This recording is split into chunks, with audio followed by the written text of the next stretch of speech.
Hello అండి. అందరికీ నమస్కారం. నేను మీ సరోజినినండి.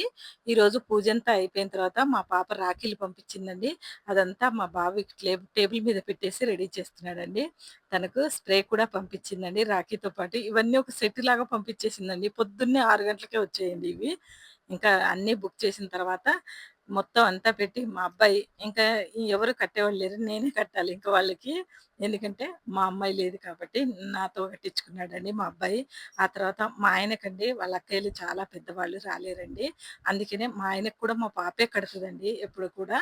అందుకనే ఇంకా మా ఆయనకి కూడా నేనే కట్టానండి. ఇంక మా పాప అన్నది, "మమ్మీ నువ్వు డ్యాడీకి కట్టేయి నా తరపున" అని చెప్తే కట్టేసాడండి. నేను కట్టేసాను. ఇద్దరికీ కూడా కట్టానండి ఈ సంవత్సరం.